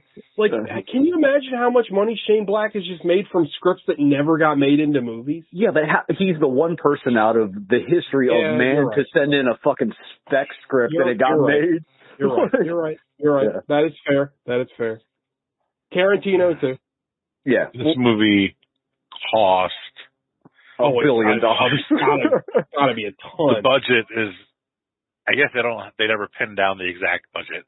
Somewhere between 170 and 241 mil. And this was what? In like 1990 $99. Oh my God. Oh my God. That's insane. This movie feels like it came out in 1994 though. Like it does not feel like. No, it doesn't. Yeah. That's great. That budget is insane though, especially for that. What did it make back? What was it? 222. Oof. 108 they lost their ass. Or 113 domestic, 108 overseas. That's still more than I expected, to be perfectly honest. The way people thing that fucking is really weird about this movie is, like, I mean, Will Smith, your mileage may vary, but at least he has, like, a certain kind of Will Smith charisma that I don't feel like he has in this movie. Everybody feels really awkward. Yeah, no, I totally agree. Like, I feel like I kind of... the Will Smith thing irritates me because, like, it doesn't really, like, I like Men in Black, but, like, it doesn't really work for me that much. But his charm does not carry through in this movie at all. And I don't know, I think a lot of it, and you touched on it earlier, but I think a lot of it has to do with Kevin Kline is just not good. They don't bounce off each other very well at all. Like, they have, and I think Kevin Kline is a good actor. Like, he's been good in other things I've seen him in. He was good in and out. And he's funny. Like, he's a funny actor. Like, he's not bad. But, like, they have two different energies. And, like... But also the script is tragically unfunny. The script is really bad. But I feel like they... I know it sounds weird, but, like, they are generationally two different styles of, like, comedic acting. Yeah. And they just clash really bad. And the script wants, like, both at the same time. The script is like, oh, we're going to do... fucking like quippy, like late 90s-esque like humor, like Martin Lawrence and fucking Will Smith, and we're gonna do that. But then we're also gonna do the super old school like fucking Marx Brothers like stuff. Like it's weird and it doesn't work like at all. And it's weird because it doesn't work. And at the same time, it's not ambitious. Like, it'd be one thing if you, like, tried to slam all this together and you're, like, taking big risks. Yeah, like the Wachowskis made it. Well, or, like, even, like, somebody that's, like, let's say if, like, I don't know, somebody, I'm trying to think of, like, an old school writer, like a Mel Brooks back then tried to make this movie. Like, he has very old Hollywood sensibilities with comedies. Sure. But he's also funny. Like, I think Mel Brooks, even now, he's like 104. Could write something and you'd still laugh because he understands. We're going to find out because he has the History of the World Part 2 coming out. He just produced it. He has nothing to do with it. So he says he did the ads for it. He didn't write it. No, he produced it. He's like almost dead. He's miss me with that entire project. By the way, I'm not watching it, but I love Mel Brooks. Don't get me wrong, but the man like. This may sound offensive. It's time to die. Like he's like Roy Batty. Like it's time. Like it's like I love him, and I think like he's a genius. But I mean, he was like 90 when Spaceballs came out, and that was 40 years ago. Like he is literally turned into the fucking what was the guy that was always the old man that was the joke when we were kids? The guy with the big cigar. Oh, George Burns. George Burns. George Burns was like 100 when we were kids, and then he like, it'll be funny. He's like Abe Vigoda, Anyway, anything else you want to talk about before we get into Five Knuckle Shovels? Because we talked a lot during. I'm glad Kool Moe Dee got a paycheck out of this at least, because the original Wild Wild West song is a banger. Yeah, and you know what? The performance. Cisco. Yeah. Look up I think it's the MTV Awards performance of this song, and it's fucking insane. Like last week we talked about Tango and Cash being the gayest thing ever. Like watch this. I watched it on YouTube. It's hilarious. It's like extravagant and like, oh, it's great. You gotta watch it. And you got Cisco, you screaming, and you got like Kool Moe Dee and Will Smith, and there's cowboy hats and horses. It's wild. Watch it. It's great. Cowboy hats and horses. And I don't know if this is like that same problem that like movies with Denzel Washington have, where he has like romantic things, but he comes across as like kind of sexless because of the way they write like the black leads in major Hollywood movies. Oh, 1,000%. He comes across as like somewhere between like asexual and kind of fey. And it doesn't work for the character. Like you want some kind of like burly, like ladies man, right? Like he. Well, to your something that you've coined a million years ago on the show, but I use it all the time. That scene in the beginning is the not the case of the not gays, yeah. Yeah, that's the not gay scene in the beginning because you have that hot ass black chick, but then like Hollywood back then is like, well, we can't have him have like sex with anybody other than a black chick, so. Like, he can't hook up with Selma Hayek. Like, God forbid. Like, no, we can't do that. But you're right. It's weird because he's portrayed as this, like, ladies' man. But, like, again, you did nothing with Selma Hayek through the whole fucking movie. Because like, from what I understand, her be a romantic love interest or something. Like, if I learn anything from Star Wars, like, if you're going to be black and have a love interest, it's okay as long as they're not white. Yeah, thank you. You and I are the only people that like chirped in on that. I still really because I thought it was super obvious. To me, it is, yeah. But anyway, I don't know. But it bothers me. I think that pointed out, but it does bother me. The TV show, from what I understand, is it's just supposed to be like a Western James Bond. That was the whole idea of it. And it's like he's not particularly suave. Like he's not like particularly sharp. He just kind of exists. But you didn't have the Kevin Kline character in the show. That I don't know. I never watched the show. So in that instance, then Kevin Kline would be like the Q, I guess. Yeah, to James Bond. I don't know. But yeah, this movie's a fucking mess. All right, let's get into Five Knuckle Shuffles. We've gone long enough. Gogs gave it a 3, by the way. Oh, Gogs, thank you. Hold on. What did he said? He said the movie was a mess. Yeah. And he gave it a 3. Really, really. I talked to him. He said he's going to try to stitch a video together for you to. He won't. We always say that, and it never happens. No. Alec has done it. You have done it. I did do it once, didn't I? What was it? What did I do? I can't remember what I did it for. All 3 of us on the show have said we were going to do it and actually did it. You know, the one guy. My favorite Alec fucking rating ever was I don't remember. I think it was a Denzel Washington movie that he showed up for after the movie, but still scored it and like was still kind of accurate. No, I think I caught like the last 10 minutes of it. I enjoyed the one where Alec, I believe it was Alec. Alec wrote an entire review that we read on the show that was fucking hilarious. I can't remember what movie it was for, but it was that was something really bad. And I was legit mad at Sean. I can't remember what movie it was. Was it Morbius? Oh, was it? Yeah, it might have been Morbius. Oh, mad at me like we had a choice. Like that wasn't going to happen at some point. It didn't have to happen then. Yeah, fair. It could have saved it. We could have done a Morbius month. All right. Anyway, Alec. All right. So Will Smith is the slickest they is. The quickest they is. Did I say he's the slickest they is? This movie's getting. Bear with me. This movie's getting a 10. Okay. Because this movie indirectly may have influenced more movies than any other movie in history, with Will Smith taking this role instead of Neo. Okay. If Will Smith doesn't take this role, you don't get Keanu Reeves as Neo. The Matrix probably doesn't work. You don't get that whole genre of sci-fi that came out. After that, you don't get those effects being copied to death, but those effects are still awesome. Like, this movie sucks, but the ripple effect of this movie, the butterfly effect of this movie kind of changed how action movies and sci-fi movies are made.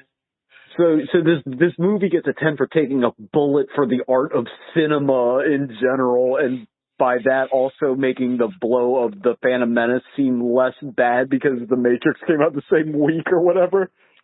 Yeah. Okay. This movie on its own in a vacuum was like a 2. Like there's some there were some parts that I laughed at. Not many, but like when you think of what this movie meant for other movies, because Will Smith made the fateful decision to take this, like that might be, like you hear all the time about people like beefing the roles they chose, and I chose this instead of that. This like might be one of the like biggest like regrets ever for anybody. Well, Will Smith did 2 big ones. It's this, and he turned down Django. Which I think is kind of crazy too. I mean, that's Django, that's not as big. I don't think Django's as big as this. No, I agree. But still pretty big, but not as like he. You know, the thing is, if he did Django, he could have probably won like a fucking. Well, he's already won Oscars, so I guess it doesn't matter. Didn't he win Oscars for like that fucking awful movie with him and the little kid? That movie's terrible. Oh, I don't know, but I know he won it for 6 Degrees of Separation. No, didn't he win it for? He won it for King Richard, the Serena Williams movie, but that was like last year. Yeah, that was terrible. And then he smacked what's his name, Chris Rock. I mean, based that shit made me laugh. That was hilarious. That was funnier than the joke. Because Chris Rock making a G.I. Jane joke, nothing like a topical joke. A movie that no one remembers from 25 years ago. You gotta remember Private Benjamin? No, dude. TJ. I'm torn. Yeah. And Alec, I respect your, I like the levels in your review. I really do.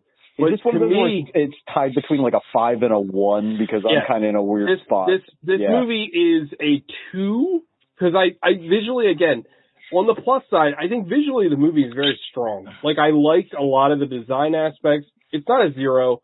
You get to see Selma Hayek's ass. That's like a 1. That's at least a point. But it's like a 5 because like I finished watching this movie. Like not a half hour before we started recording, and I already forgot most of it. Like, I think it's a 5. Because keeping in line with a 5 is almost a worse score than a 1, because a 1 would mean that it gives me this kind of visceral reaction. This is a movie that, like, I have already forgotten. Like, I think it's really bad, but I don't think it's, like, memorably bad. I think it's, like, it makes a lot of wrong decisions, and again, I just keep going back to the same thing. This movie is for no one. This movie it's like a family movie that's not a family movie that's like kind of raunchy and weird and like it's like PG. Like I don't know what they're doing, but like it's not memorable. And it doesn't take, in its raunchiness and disgustingness, it doesn't go far, and racistness. It doesn't go far enough to be memorable. Yeah, it's like a Christian porno or something. You know what I mean? Yeah. Like it's I'm gonna give it a 5. It is vaporwave. It will go away from my memory completely. When we do our like worst of the years, I will not remember this movie like at all. I guarantee we will watch movies that I will hate, and we'll talk about it in a couple of minutes. I'm kind of torn. Next week is my birthday pick, and I'm kind of torn of what I'm gonna do, but. Sean. I'm in that weird spot where it's hard to rate because like I'm always talking about how AAA movies aren't janky enough, and this movie's like super janky, but also really boring. It's all but jank. It's also you love ambitious movies. I do. Is it ambitious? It's very ambitious. Is it though? I don't know. It's as ambitious as it is milk toast. Like to paraphrase a Gogsism. Also, like, and as the representative of the colored delegation, I feel like I can say this, but maybe I'm towing dangerous water here. Is everything about like the plight of the black experience comes off as weirdly inauthentic coming from Will Smith in this movie? Like, there's a scene where he does the kind of like, hey, and like, I don't know how to phrase this other than saying like the shucking and jibing thing, like you know, and it's like, it feels like a parody when he does it. I don't know if it kind of goes back to what I was saying earlier about when he is talking himself out of lynching. It's because you can tell it's written by a white person. Like right. it's seen, and again, obviously, I'm a white person, so if I'm speaking out of turn, I'm perfectly open to taking that criticism. But it seems bad. Like it doesn't work. And it doesn't feel genuine, and so there's a scene in Malcolm X, right? Where, I never thought that movie he brought up during this movie, but where a pre-ex Malcolm Little is a Pullman server, right? He's a train waiter. Sure. And he does this bit, but it's meant to reflect like how awful things were then, and like the kind of mask you had to put on in that type of society to get by or whatever. So you get that, but in this goofy steampunk Civil War redux drag queen fuck movie, like it just comes across really weird and again inauthentic. Like it not only does it feel like it was written by a very white person, it almost feels like it was written by a foreign white person, somebody that has like zero kind of like internal grounding for American racism. Like it's got like European thought of American racism, not actual European racism, where they just like throw shit at black people and beat Pakistani guys to death with a bat. Oh, don't fucking boo me. I didn't do it. I didn't boo. I said, yeah, no. It's true. It's that Kroll Show bit where it's like, we go to the soccer game and call them monkeys, and then he cuts his accent. Yeah, like and that's real. Yeah. I don't know, man. Like it's. I guess it's a 5. Like, it's just like, it's so, and like, Alex is usually pretty good about remembering things, and like, I was half paying attention to the thing, but it's just like, I couldn't remember what order anything happened in up until like the nightmare, erector set sequence at the end, and then it just kind of ends, and it's like, what were we doing? Like, what was the point of this movie? Yeah, no, totally. I totally agree. And that's because like he kidnaps all the scientists, but he's already built the thing. It's Ozymandias thing. Like I did it 10 minutes ago. I was like, well, what the fuck was the whole point with just introduce the spider thing earlier or something? You know, give me the Scorpio. Like, what's your least favorite country scene in the beginning? Like, the whole scientist subplot is totally superfluous to the rest of the movie. Oh, but it exists to have Selma Hayek in there who does nothing the whole time. Like, I don't fucking know, man. And again, like, make her have more stakes. Again, make her a love interest to Will Smith or to both of them and have like a love triangle thing. And then you have more stakes, but she just goes away. Like she just disappears. Yeah. And, you know, no one is going to be upset to have more Selma Hayek on screen. I mean, good Lord. Well, I mean, like, is doing this movie worse than the time she had to like eat Harvey Weinstein's ass so she could make Frida? Like, it's probably a toss up. She's really, and that was also a toss-up, if you know what I'm saying. Boom. Tossing up that salad. And, you know what's a good Selma Hayek movie? Banditas. You ever seen that? Hell yeah. Her and what's her name? Penelope Cruz. Yeah. You know, a very underrated movie. Desperado. Oh, hell yeah. Desperado is great. Back when I liked Rodriguez. I'm not a big fan of him anymore. Yeah. That's the movie, though. Next week is my birthday pick, and I wish Gogs was here because I'd like to open up to the whole staff here at the show. I'd like to open up his hole too, you know what I'm saying? I mean, like you haven't already. Come on. That thing is permanently open. That thing is like, it looks like Afghanistan. It's bombed out and depleted. It's like a beanbag chair that's just never going to go back to being able to sit in. You just drop it and your ass hits the floor. So next week is my birthday pick, right? And I'm going to ask you, do we want to watch a movie that we're going to hate and love talking about, probably, because we're going to hate it so much? Or do we want to watch something that we're going to enjoy and still probably like talking about? I think the tradition of birthday picks is that they're pretty much all bad. Sean. Yes. This is the second part. Alec, too. You're still there. Okay. And I'm pointing. You can't see on the podcast, but I'm pointing. Sure. I will reveal the 2 movies. Is that fair? Should I not do that? Well, my stake, before you even reveal it, I'm just going to say I'd rather it be a bad movie. We've got a lot to talk about than have a Chris Farley episode. But It's not going to be a Chris Farley episode because stuff is stuff that, trust me, I've picked stuff that I liked the last 2 years and there's been divisiveness. Remember, Okay. I thought Turbo Kid was a slam dunk and it wasn't. yeah. So should I reveal the movies? Alec, yay or nay? Should I reveal my two choices? Yeah, go ahead. On yay or nay? Yeah. I'm between Lone Wolf and Cub, Sword of Vengeance. That's the first Lone Wolf and Cub movie. And Alec, it's available on HBO Max, so the subtitles won't be an issue. It's not just on the Plex. Second film, Knock at the Cabin, which is available. Knock at the Cabin. I wanted to see that anyway. Knock at the Cabin. My headphones fell off, ladies and gentlemen. We're watching Knock at the fucking Cabin. You brought it up. Damn, I know. How could I not? It on your own petard. How? M. Night Shyamalan is like Kevin Smith. We have to watch his movies. Okay? Yeah. We have to. So if we don't watch it next week, we are going to watch it eventually. Yeah. But man, I kind of wanted to watch Lone Wolf and Cub, Sword of Vengeance, because that movie's great. Bro, and we have that on Blu-ray, I think, both of us. Both of us. Yeah, we got in on that deal that Amazon, they mispriced the Blu-rays, and we got them for like more than half off. That was awesome. Yeah. But no, all the Lone Wolf and Cub movies are on HBO Max. They're great. If we're going to watch one of them on the show, we should watch Shogun Assassin. I know you don't like that version of it, but I think it's a way easier watch. I don't know, man. Like, Sword of Vengeance is like very watchable. It's like, I know, but like Shogun Assassin is like goofy.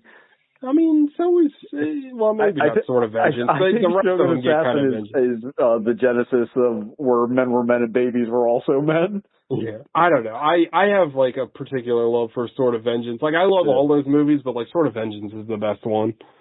Like, cause they get, like, Sword of Vengeance is like a real movie, and like the rest of them get like sillier. By the time you get to the sixth one, Baby Cart and the Sea of Hades or whatever it's called, it's fucking ridiculous. Ito is killing like 7 guys at once. Bro, that Blu-ray collection comes with the fucking blueprints of how to make the Baby Cart. It's fucking dope. Awesome. A friend of the show, some guy that I actually know kind of in real life, Nathan Fox, he did all the artwork on that Blu-ray. Oh, no shit. Yeah. Very nice guy, great artist. But anyway, all right. We already have a friend named Nathan. He fixes my car. Knock at the Cabin. God damn it. Why did I bring it up? It's my own fault. Yep. Happy birthday to me. I'm 57 years old. It's going to be awful. Sean, I hate to tell you this, but I have read the book this is based on, so I get to explain to you how this is similar or dissimilar from the book.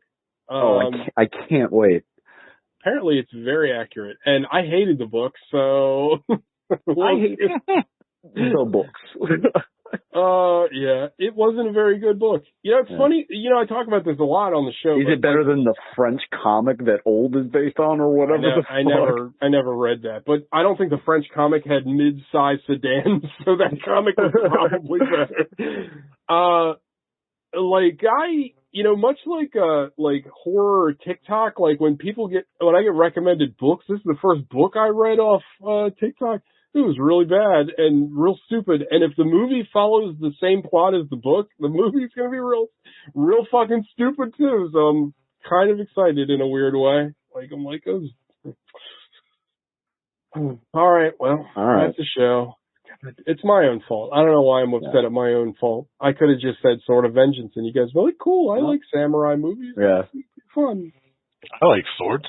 You like swords? Alec, you're not too versed in the samurai genre, are you? I don't think we gotta watch. I want to pick Blade of the Immortal all the time. It's 3 hours long. It's a little long, but it's so much fun. It's so over the top. Alec, have you seen 13 Assassins? How have we not watched that? No. What's the one with Keanu Reeves? That's 47 Ronin. I've seen that. That movie rocks. Tragically underrated. That's really good. Yeah, I like that movie a lot. Sean actually recommended that one. Yeah. That is a solid movie. 13 Assassins is a Takashi Miike movie, but it's not like, it's not his usual fare, and it's fucking badass. Like, it's so good. Like, people are getting, like, swords, like, like in a lot of samurai movies, they, like, cut somebody's head off, and it's, like, clean cut. This is, like, shit's getting sword stuck. The sword goes in, like, halfway, and then they're, like, kick it out. Oh, it's badass. Oh, it's so good. That's where the total annihilation thing comes we from. We should just watch 13 Assassins. We should just do a Takashi Miike month. We've done a Takashi Miike month. Have we? We did. Shit. Is that when we watched a while back? And Sharkskin? No, that's not a Takashi Miike movie. Didn't we, Alec, didn't we do a Takashi Miike month? I feel like we did. No, I don't think so. I think we did Japan. We watched some Japanese movie month that ended up half of them were Takashi Miike movies. Right, because I picked Sukiyaki Western Django. Love that movie. Yeah. And somebody did Yakuza Apocalypse. I wasn't on, but I've seen that movie. I love that movie. Times. I don't think we ever actually did that movie. I don't think we had. Did we do Yakuza? No, you guys did it. I wasn't there. Oh, it's not the frog, isn't it? Yeah. Yeah, we did that. The frog that takes off a frog costume to reveal another frog costume. That movie rules. 13 Assassins, though, Alec, is nothing like that. It's very, like, serious. Like, it's really good. Also, Harry Carey is awesome, too. That movie fucking rules, yeah. You've seen that, Sean, right? Yeah, I got the Blu-ray. All right, anyway. The Harry Carey is the Cubs announcer, though. We should do... Carey is the movie. If I was a hot dog, would you eat the moon if it was made around? All right, we need to think of we'll do a Miike month. He's done enough movies, like, it'd be great. All right, everybody. That's the show. Gogs, we miss you, buddy. Come back. Yeah. Well, he doesn't listen to the show. He said he only listens to the show when he's on it. Yeah. Anyway. All right, fellas. All right. Everybody, you know the drill. Eat your own ass. Go watch Wild Wild West. And I'm going to steal a comment I said from myself on Facebook. To wild guys like us, this movie is just Wild West. All right. Bye, everybody. Okay. Later, boys. Bye. How do I stop this? Manage recording. I don't know. Stop recording.